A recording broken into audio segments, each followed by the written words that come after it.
Hello again. I really don't know where we're going as a nation.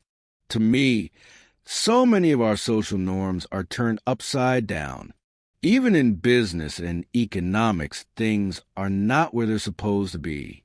Things are so out of place that for a traditionalist economist like me, things are out of whack. And it starts with Mr. Trump and his tariffs. This tariff stuff defies traditional economic norms. But I'll come back to that at another time. Tariffs on international trade is a norm-defying tenet of macroeconomics.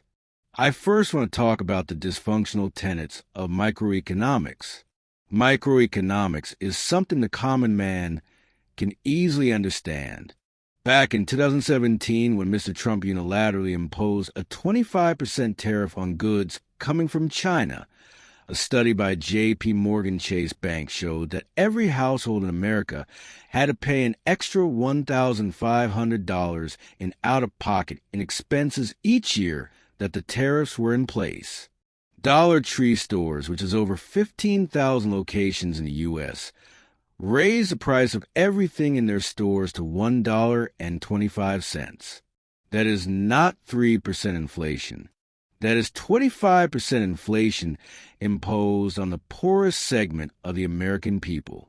And because of the Trump 2025 tariffs, Dollar Tree raised their prices again to $1.50 for each item.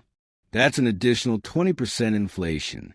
Mr. Trump has consistently criticized the Fed chairman for not lowering the federal funds rate.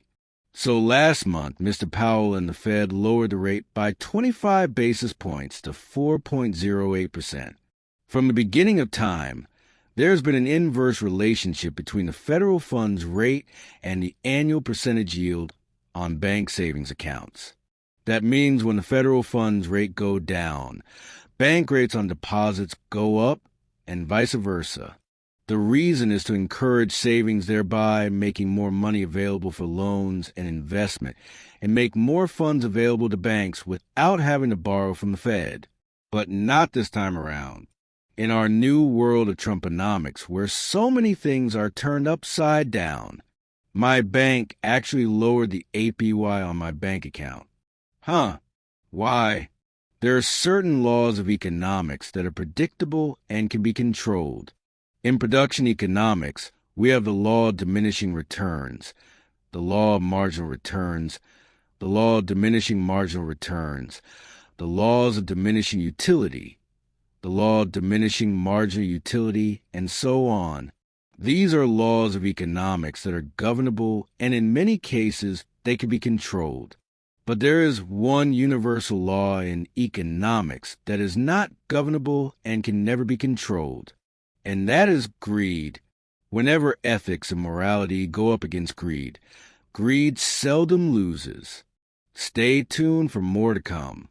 And until then, love, peace, and soul.